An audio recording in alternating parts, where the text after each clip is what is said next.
نحمده ونصلي على رسوله الكريم اما بعد فاعوذ باللہ من الشیطان الرجیم بسم اللہ الرحمن الرحیم. مہمان گرامی جناب پرنسپل صاحب، معزز اساتذہ کرام اور میرے ہم مکتب ساتھیوں، السلام علیکم ورحمۃ اللہ وبرکاتہ.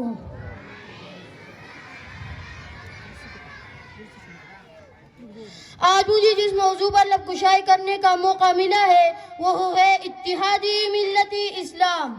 جناب صدر، میں اپنی تقریر کا آغاز علامہ محمد اقبال کی ان شعر سے کرنا چاہتا ہوں. ایک ہو مسلم حرم کی پاسبانی کے لیے، ایک ہو مسلم حرم کی پاسبانی کے لیے، نیل کی ساحل سے لے کر تا بخا کی کاشغر.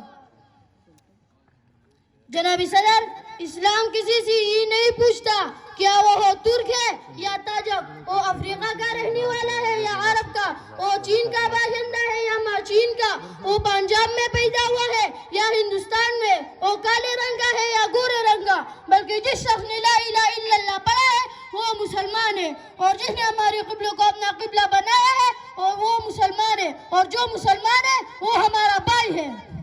اب میں نے اتفاق اور فرقہ وریت کو ختم کر کے ہم اس روحانی رشتے کو قائم کر سکتے ہیں جو آپ صلی اللہ علیہ وآلہ وسلم نے ہمارے لیے پسند کیا تھا. بحول قرآن وَاعْتَصِمُوا بِحَبْلِ اللَّهِ جَمِيعًا وَلَا تَفَرَّقُوا، اللہ کی رسی کو مضبوطی سے تامے رکھو اور تفرق میں نہ پڑو. دوسری جگہ اللہ تعالیٰ نے سورۃ الحجرات میں ارشاد فرمایا ہے، بے شک تمام مسلمان آپس میں بھائی بھائی ہے، بس اپنے بھائیوں کے مابین مصلحت کراؤ اور اللہ سے ڈرو تاکہ تم پر رحم کیا جائے. لیکن افسوس صد افسوس کہ ہم آپس میں بھائی بھائی ہیں مگر مصری برادرانہ یوسف علیہ السلام کے آپس کی دوستی، محبت، یکدلی، یکجہتی بہت کم ہے. حسد، بغض، عداوت ہر جگہ پائے جاتے ہیں جس کا نتیجہ آپس میں نہ اتفاقی ہے. شیطان جس نے خدا سے وعدہ کیا تھا کہ میں ضرور ان لوگوں کو تیری صراط المستقیم سے ہٹا کر رہوں گا، اسی طرح وہ ہمارے درمیان کوٹ ڈال کر اپنے چال میں کامیاب ہو جاتا ہے. بقول شاعر، بتانے رنگ ہو کو توڑ کر ملت میں گم ہو جا، بتانے رنگ ہو کو توڑ کر ملت میں گم ہو جا، نہ تورانی رہے باقی نہ ایرانی نہ افغانی. جناب صدر، ہماری تاریخ اس بات کا شاہد ہے کہ امت مسلمہ جب ہی متحد ہوئی، کامیابی ان کا مقدر بنی، وقت ان کی پیر چومی اور آسمان بھی ان پر رش کرنے لگی. یعنی غزوہ بدر، غزوہ خندق، غزوہ موتا، الغرض بے شمار مثالیں ہمارے سامنے ہیں. اتفاق و اتحاد کی خوبیاں لوگوں نے بہت کچھ بیان کی ہے اور وہ ایسی ظاہر ہے کہ کوئی شخص اتفاق سے اسے نہیں بھول سکتا، اس سے دلوں پر ایک عجیب اثر پڑ جاتا ہے. یہ سب باہمی اتحاد کا نتیجہ ہے. اسی زمانے میں ہمارے قومی تنزل کا بڑا سبب یہ ہے کہ ہم قومی اتفاق کو بھول گئے ہیں.